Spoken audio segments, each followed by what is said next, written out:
कि इस ज्ञान को सुनकर जरा सी भी बुद्धि रखता होगा और साधना नहीं कर सकता इस पृथ्वी पर।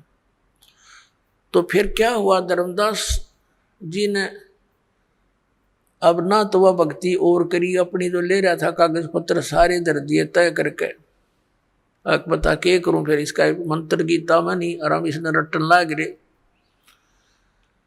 अब श्याम ने सो गया और रोवे अंदर अंदर कि भगवान अब कदे वो संत साधु फिर आ जावे, हे दाता मैं कति बहस नहीं करूं, विवाद नहीं करूंगा, अब क्या करूं, मैं तो ठगया सा रह गया, मेरा तो सब कुछ लुट गया।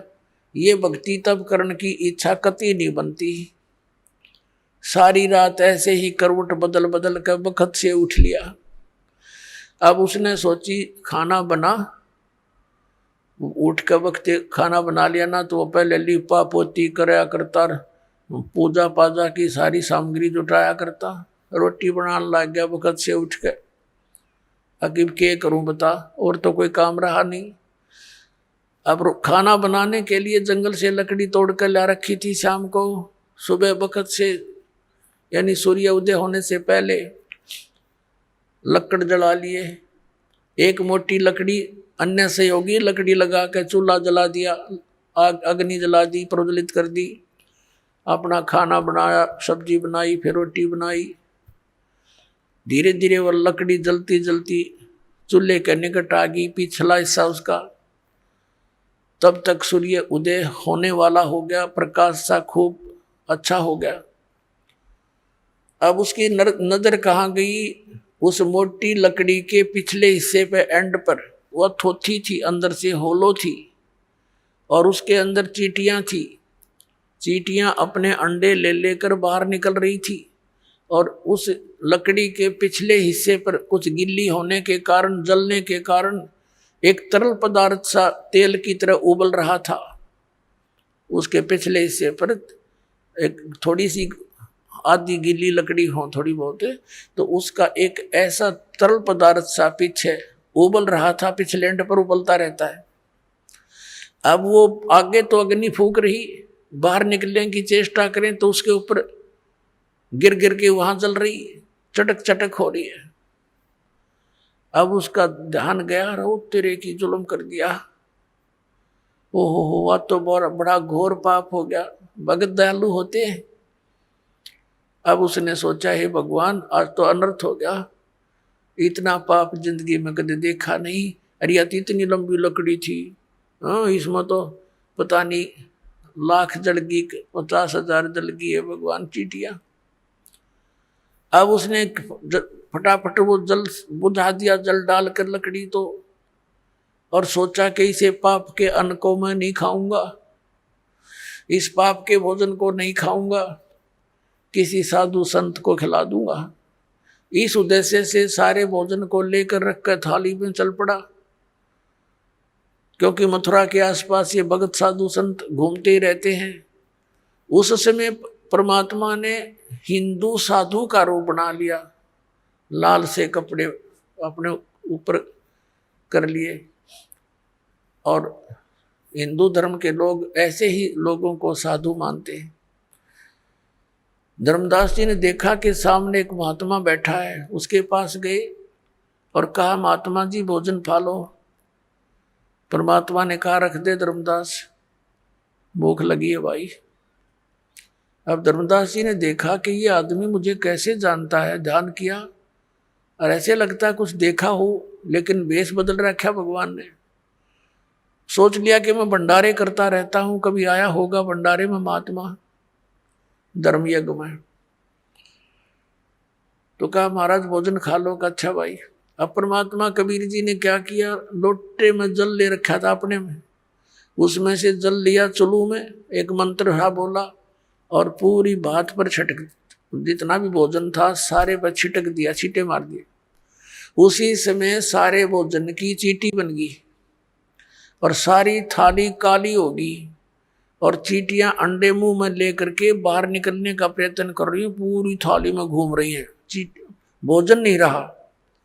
तब परमात्मा उसी रूप में आगे जिस रूप में पहले दिन वार्ता हुई थी, और कहा, अरे धर्मदास, कल क्या कह रहा था कि तुम कोई जीव हिंसा नहीं करते, तेरे से तो कसाई भी अच्छा, इतनी चीटी पाप का भोजन तो मुझे खिलाने लाया था। चरण पकड़ लिए, पैरों में गिर गया, हाथ जोड़े, हे भगवान गलती होगी, हे परमात्मा माफ कर दो मुझे, मालिक मैं नीच गणा हूं, और पिछला यो गंदा रंग मेरा घना चढ़ रहा था, दाता मेरे से गलती बन गई, रो बुरी तरह, हे भगवान मुझे कुछ और ज्ञान बताओ, आपने तो इधर का छोड़ा ना इधर का, मैं तो सारी रात करवट बदल कर काटी दाता। तब परमात्मा ने कहा, अब सुन ले, ज्ञान सुनाऊं कि जो साधना तू कर रहा है बच्चा, ये तेरे को घोर नरक में डालन की है। कहां से चल कर आया है तू? बांधवगढ़ से आया हूं महाराज। बांधवगढ़ मथुरा से कितनी दूर है? कि लगभग 800 किलोमीटर, 700 750 किलोमीटर। किस साधन से आए हो? कि पैदल चल के आया हूं महाराज। तो बच्चा, बांधवगढ़ से यहां आने तक आपने कितने जीवों को अपने पैरों के तले मार डाला, कुचल कुचल कर। सूक्ष्म प्राणी जो दिखाई नहीं देते, और कीड़े मकोड़े ये तो गिनती नहीं। पुण्य तेरे को एक नहीं, क्योंकि इस जोड़ में नहाते के फायदा। जिस मथुरा के तालाब को तीर्थ मानते हो, और ये मानकर आपके धर्मगुरु आपको समझाते हैं, ज्ञान देते हैं कि यहाँ भगवान श्री कृष्ण रहा करते थे, लेटा करते थे, नहाया करते थे, तो परमात्मा ने बताया यहाँ तो कंस भी नहाया करता इसमें, और कंस भी यही लेटा करता। और श्री कृष्ण जी तो इस मथुरा ने छोड़कर द्वारका बनाई थी, समुद्र के बीच में एक टापू सेलेक्ट करके, वहां रहा करते। वहां क्यों नहीं जाते तुम? वो दूर घना पड़ता होगा। और परमात्मा ने दया करी थी, द्वारका को जल में डबो दिया था कि गड़ धक्के खाना ना होंगे, भ्रमित होकर यहाँ पहुंचे। और तुम वही साधना कर रहे हो जो शास्त्र विरुद्ध है।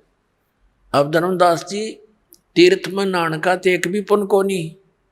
फिर तीर्थ के विषय में बताया कि इसको तीर्थ आपने इसलिए मान लिया कि श्री कृष्ण जी यहाँ नहाया धोया करते, यहाँ रहा करते इस तालाब के आसपास। और अन्य तीर्थ सुन ले, और दूसरे धाम कैसे बने हैं, ये मंदिर कैसे बने हैं।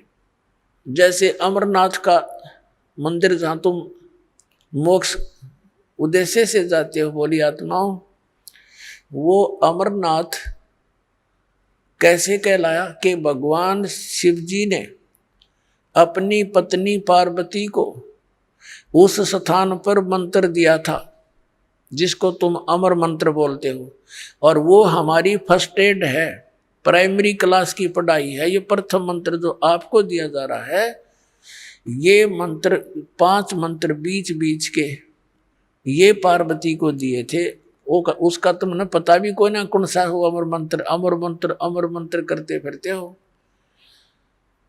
और उस स्थान पर भगवान शिव ने पार्वती को नाम दिया था, जिस कारण से उसने सच्ची लगन करके जाप करके और जितना अमरत्व प्राप्त हुआ वो प्राप्त किया। वो कितना है? जब तक वो शिव जी भगवान की मृत्यु नहीं होगी, पार्वती उसके साथ रहेगी, उससे पहले वो 107 बार जन्म और मर ली थी। अपने आत्माओं, वहां अब ना शिव जी कोई मंत्र दे दिया आपने, और ना कोई और स्थान व्यवस्था, तो वो नाम अमर मंत्र पूरे गुरु तय आपको जहां मिल जा। धर्मदास, अगर आपको वो मंत्र कहीं पर भी मिल जाता तो उस प्राणी के लिए, आपके लिए वो स्थान अमर धाम है, वो अमर लोक अमर है, अमर धाम है वो अमरनाथ का स्थान वो है उसके लिए। जैसे ही बाप जी को यहाँ बरवाला आश्रम में मिलता है मंत्रियों, तो आपके लिए तो ये है तीर्थ, ये बरवाला वाला वो तीर्थ है। लेकिन जैसे क्रोथा आश्रम में जिन्होंने मंत्र लिया था, तो उनके लिए वो क्रोथा है, वो अमरधाम। लेकिन उस अमरधाम के चाटे वो तो सरकार ने खोज लिया हमारे पे। ये वहाँ कोई माथा टेकन जा भोला भगत बता के क्या मिलेगा? दास तो बैठा है यहाँ पर, तो आपको इस दास के पास आना पड़ेगा। और उस क्रोधाश्रम में कख नहीं।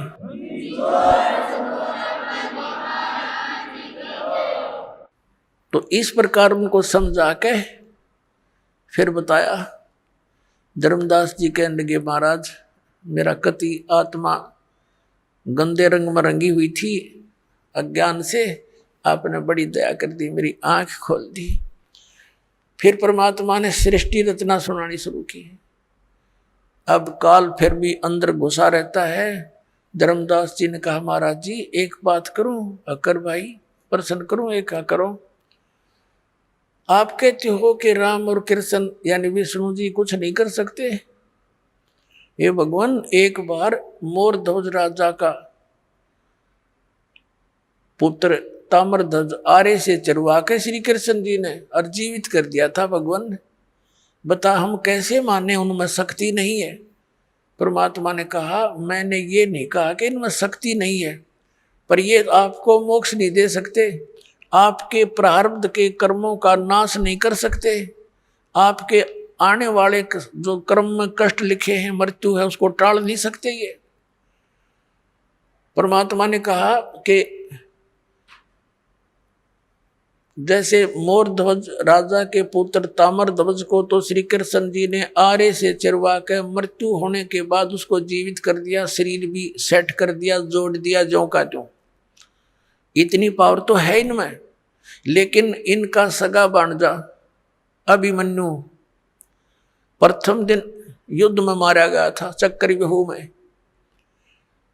सुभद्रा श्री कृष्ण जी की बहन थी, अर्जुन का ब्याही थी, और प्रथम दिन ही अभिमन्यु मर गया था। श्री कृष्ण रोए, सुभद्रा रोए, पांचों पांडव रोए, उनका कुल नाश हो रहा था। तब तेरे श्री कृष्ण जी ने जीवित क्यों ना करा वो अभिमन्यु। अब धर्मदास फिर सुन हो गया, हे भगवान ये कारण क्या था, हमने तो ये बात कभी ध्यान में ना आई मारा। तो परमात्मा ने कहा बेटा अभिमन्यु की आयु इतनी ही थी, प्रारब्ध इतना ही था, और उस ताम्रध्वज की आयु शेष थी। वो तो बीच में जाकर वो पंगा लिया था तेरे कृष्ण जी ने और वो जीवित कर दिया। वो तो जीवित था ही, उसकी तो आयु शेष थी, और इसको जीवित नहीं कर सका क्योंकि उसका आयु शेष नहीं थी। इसलिए ये आपके प्रारब्ध में आपके कर्म के कष्ट को अवॉइड नहीं कर सकते, खत्म नहीं कर सकते। अब कहने का भाव ये है कि परमात्मा ने फिर सृष्टि रचना सुनाई है। धर्मदास जी फिर थोड़ा सा कच्चा बोल गया,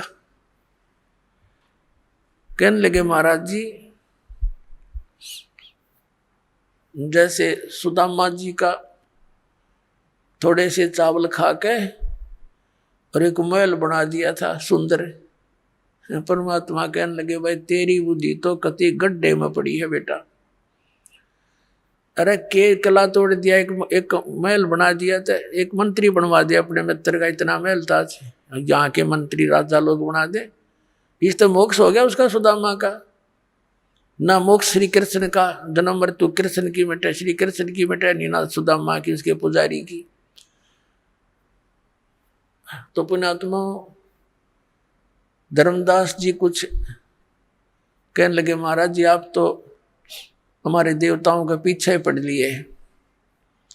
परमात्मा बोला भाई बाढ़ में जा। मैं उसी टाइम अंतर ध्यान हो गए परमात्मा, और वो लगा रोन बुरी तरह, अरे भगवान गलती होगी, हमारे साथ तो ऐसी बनी हुई है, काल ने इतने रंग दिए, हम कति खराब कर दिए अंदर ते।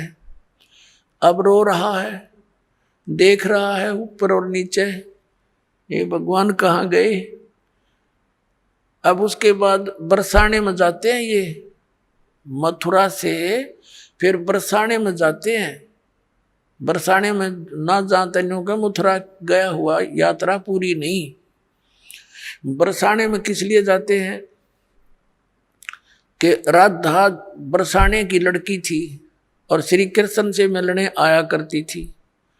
तो उस समय के लोग तो उसको गुंडी बुंडी कहा करते कि गैर पुरुष से मिलने जाती है, या पूरा गांव विरोध करा करता, लेकिन वो नहीं मानी फिर भी। तो अब उस वहां जाके क्या कहते हैं, राधे राधे श्याम मिला दे, राधे राधे श्याम मिला दे। देख किसे डले डुआ रखे, वहां ना राधे और ना श्याम, उड़े टेलीफोन मिलाओ जाके। अब ये अकल मार रखी हमारी अपने आत्मा। धर्मदास जी वापस चल पड़ा अपने घर को कि ईब तो वो महाराज जी कतई नहीं मिल रहे, बिल्कुल नहीं मिले। मैंने तो नालायक आदमी हो, देख कैसे गलती कर दी और दूसरी बार कर दी। घर की तरफ चल पड़ा रोता हुआ। अब परमात्मा गरीबदास साहिब जी ने अपनी वाणी में कहा है, तावा रोवत धर्मनि नागर, कहाँ गए मेरे सुख के सागर। कल्प करे और मन में रोवे, दसों दिशा को वो मग जो है। दसों दिशा को ऊपर न देखे, कदे ऊपर न उड़ गए हो, साइड में हो, इधर हो, पीछे हो, कदे नीचे खड़े हो कहीं। कहते हैं कल्प करे और मन में रोवे, दसों दिशा को वो मग जो है। अधिक वियोग हुआ हमसे ती, जैसे निर्धन की लुट जा खेती। बेग मिलो कर हूं अपघाता, मैं ना जीऊं सुनो विधाता। अब रो रहा है क्योंकि मालिक जल्दी दर्शन दे दो, हे विधाता अब मैं जीऊं नहीं गा आपके वियोग में। ऐसा ज्ञान अचंभ सुनाया, ओए होए, ऐसा अचंभित करने वाला ज्ञान आपने मुझे सुनाया।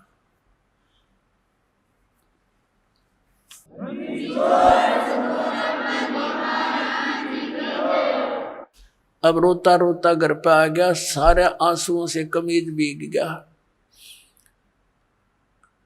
2-3-4 दिन में अपना घर पहुंच गया। उसकी पत्नी ने देखा कि भगत जी ने तो 1 महीने माना था, 2 महीने की यात्रा थी इसकी, 2-3 महीने की, तो सब तीर्थों पे जाना था, वापस कैसे आगे, रो बुरी तरह रहे।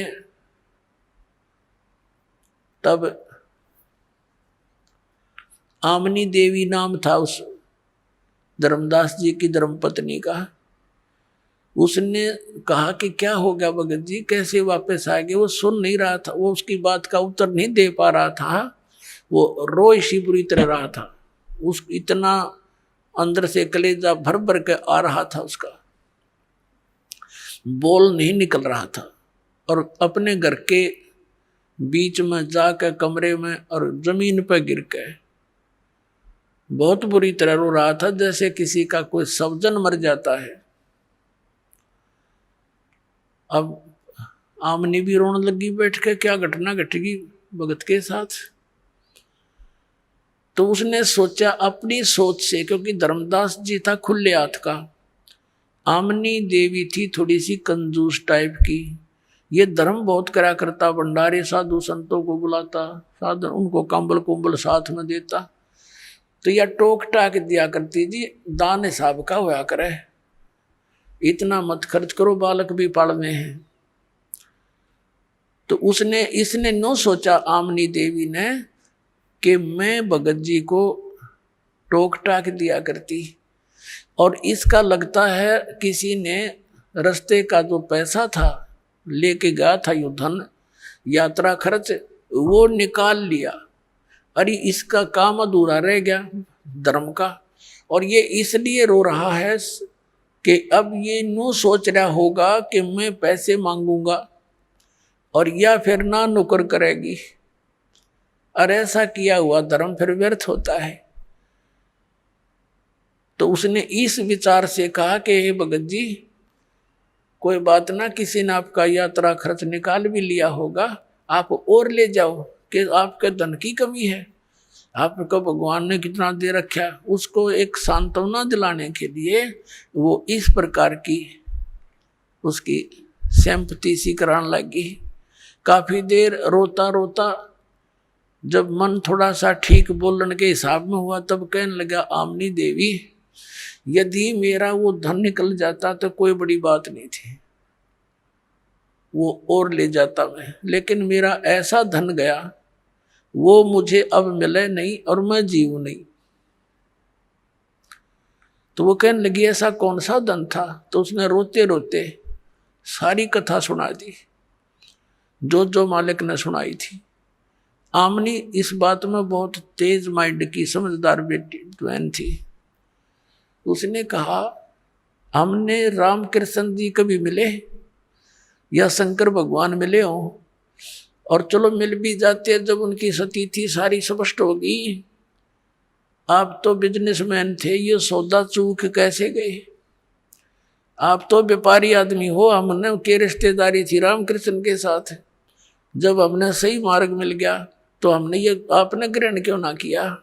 या गलती कैसे खाई? तो वो कहता है कि जीवन में पहली बार हानि का सौदा हुआ मेरे से, आज तक हानि नहीं हुई थी, और ऐसी हानि होगी आमनी अब यह पूर्ति नहीं हो सकती। मैं घना नीच हूं, दूसरी बार मैंने ऐसी गलती कर दी, एक बार की तो चल जाती। तो रामनी भी कहने लगी कोई बात ना, हिम्मत सी करो। तो 6 महीने बीत गए ऐसे, रोजाना कोई काम नहीं करे, रोटी एक मुश्किल से खावे और गली में बैठ जावे, नो देखे ऐसा आवे कोई साधु। अब जैसे कोई साधु भक्त दिखाई दे उसके निकट जावे, शायद आ गया हो। जैसे बेलनी ने श्री राम की इंतजार की थी कि दूर तक कोई भी आता दिखा करता भाग लेती थी, श्री राम आ गए, श्री राम आ गए। ठीक यही दशा धर्मदास जी की हो रही थी। एक दिन उसने सुना कि कोई गांव के बाहर एक जंगल था, छोटा सा वन, उसमें एक महात्मा आया है। गांव के लोग श्रद्धालु बहुत होते थे, सभी जा रहे हैं दर्शनार्थ। धर्मदास जी को पता लगा तो वो भी गया देखने के लिए कि शायद वो महात्मा आगे हों, फिर मुझ पर रहम करके। अब जाके बैठ गया। अब नू तो पहचान सकता नहीं, क्योंकि उसी समय भगवान ने दूसरा रूप भी बना लिया था उसके सामने। तो उसने प्रश्न किया कि महाराज जी, ब्रह्मा जी, विष्णु जी, शिव जी के कोई माता पिता हैं? वो लगा कहने वो जो कैसेट फीड कर रहा था, ये तो अजरो अमर है, सर्वेश्वर है, महेश्वर है, ये मृत्युंजय है, कालजय है। लाला जी नो कहे है, रॉन्ग नंबर है। उठ के चल पड़ा, यो नहीं, वो को नहीं, वो महात्मा नहीं है, वो ज्ञान नहीं है इसका। उठ के आ गया वापस। अब इस तरह 6 महीने बीत गए, ना खावे, दुबला पतला हो गया। उसकी पत्नी में परमात्मा ने प्रेरणा करी। उसने देखा कि भगत आप तो मर जाओगे ऐसे ही, और वो मिलेंगे नहीं साधु आपको। एक बात बता, उन्होंने इतनी सी वार्ता की तो कुछ और भी कहा होगा, कुछ मिलने की विधि बताई होगी, संकेत किया करते महात्मा। तो धर्मदास जी को भी परमात्मा ने याद दिला दी। कबीर साहब ने कहा था कि भाई जहाँ भंडारे होते हैं वहाँ मैं पहुँच ही जाता हूँ, जहाँ धर्म होते हैं ना, धर्म यज्ञ, वहाँ मैं अवश्य जाता हूँ। ना यू काल होने दे अच्छे काम ने, आग लगा दे वहाँ पर मेरे बच्चों में, चाहे कैसा ही कर रहा है वहाँ भी मैं ही जाता हूँ। उसको बेचारे में आस्था बनी रहे भक्त भगवान की, इसलिए।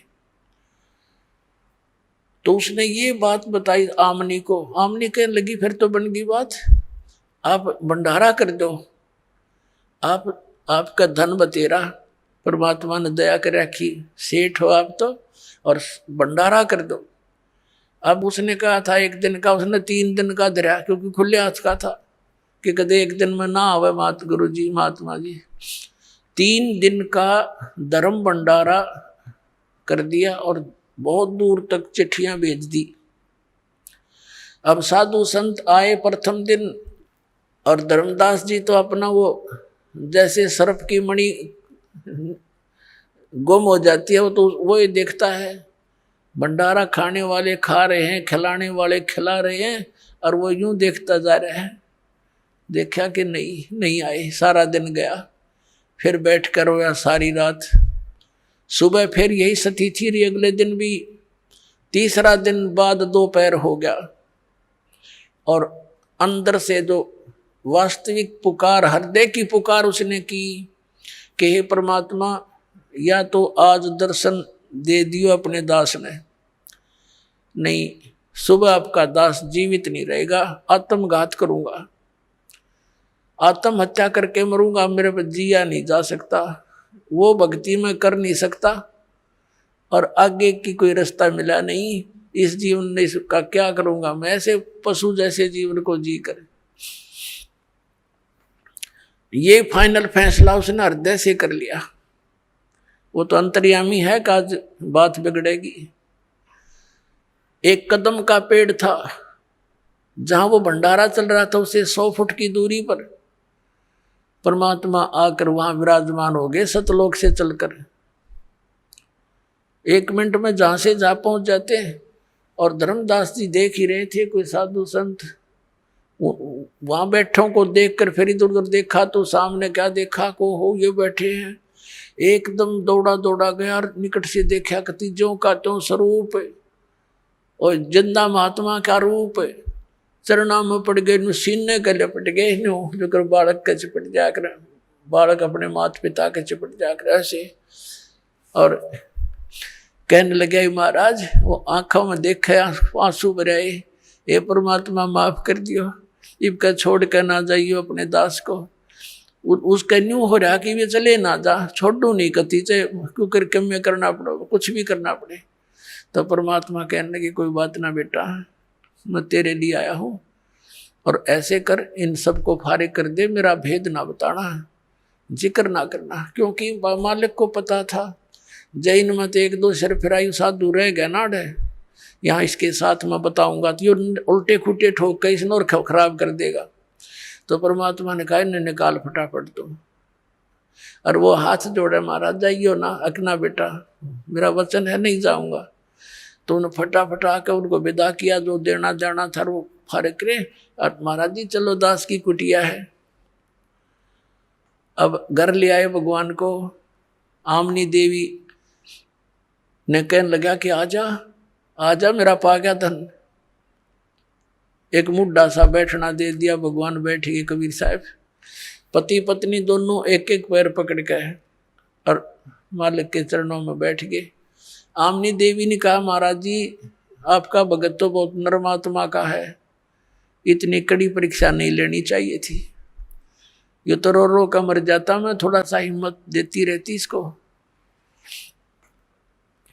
परमात्मा ने कहा बेटा इसको मैंने दुखी इसलिए किया कि ये काल का वकील बन रहा था, मैं जो भी ज्ञान दूं था ये उल्टा पड़े था। अब जैसे लोहे को गर्म करता है कारीगर और सही गर्म हो ले तब उस पर चोट लगावे तो जो चाहे वो बना सकता है, और ठंडे लोहे पर ते सारे गणना झाड़ दे कोई असर नहीं होता। तो बेटा यू लोहा गर्म कराया मैंने, अब इसका जो चोट वचन की मारूंगा ये सारी स्वीकार करेगा, जो मैं चाहता हूँ ये बच्चा स्वीकार करेगा।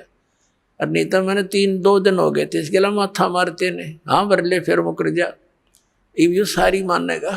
हाँ जी सारी मानूंगा, कति मानूंगा, मानन की बात से लाला जी था कति, हाँ बरे दोनों नाम ले लिया, दीक्षा ले ली। परमात्मा बोले भाई ठीक है मैं जा रहा हूँ फिर मिलूंगा। अच्छा महाराज जल्दी आइयो। अब क्या किया परमात्मा ने, उसने मन में सोची, सारी कथा सुन रखी थी कि किसी प्रकार वो लोक दिखाई दे। परमात्मा अपना गवाह बनाना चाहते थे।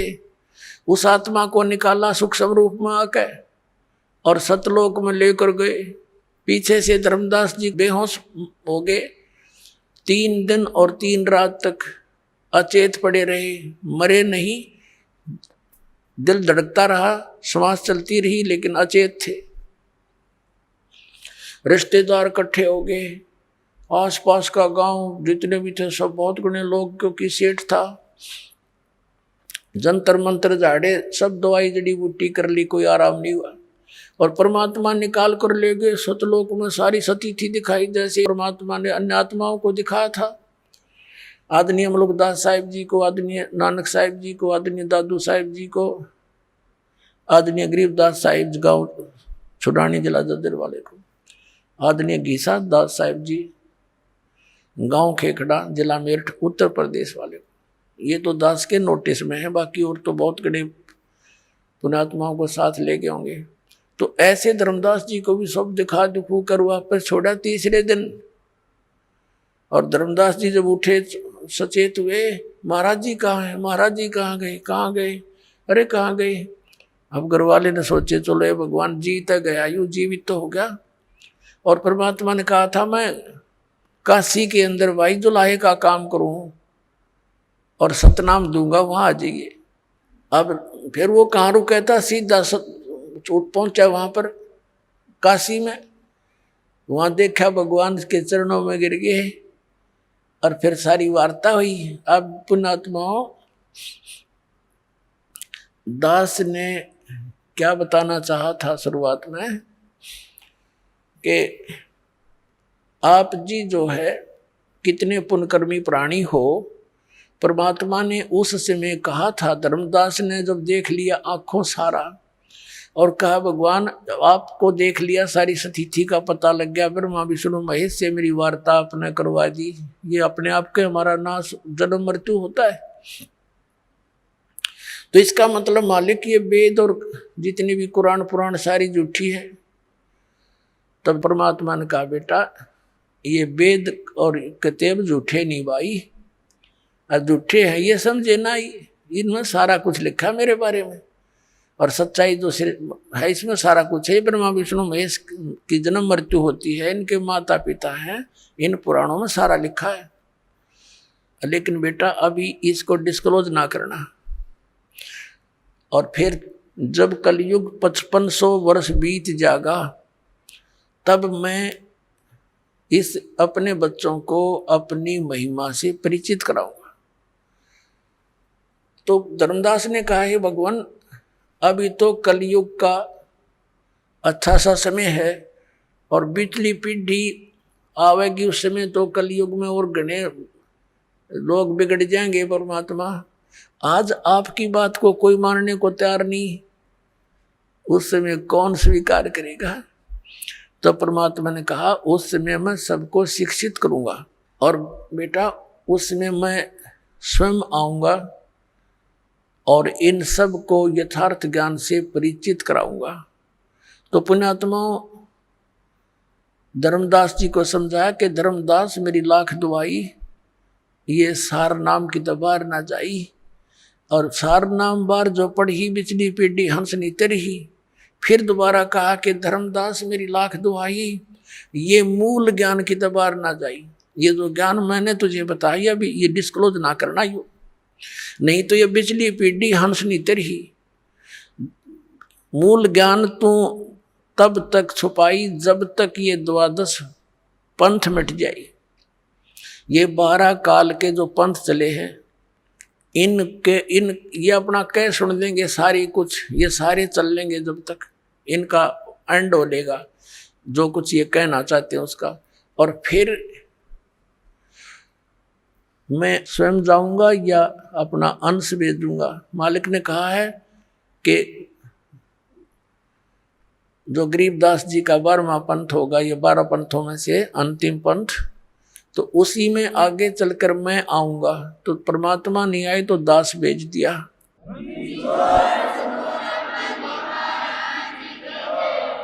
तो पुण्यात्माओं ये वो समय है आज जो परमात्मा ने 5500 वर्ष पहले बोला था कि धर्मदास जब तक वो टाइम नहीं आएगा ना वो ठीक नहीं आओगे। इतना तो ये मेरे वचन ऐसे लगेंगे जैसे निराधार सी बातें हैं, लेकिन वो समय आएगा जब देखना सब बच्चों को सतनाम दूंगा, सबको ज्ञान से परिचित करूंगा और पूरे विश्व में एक मेरा ही ज्ञान रहेगा, एक का भगवान रहेगा।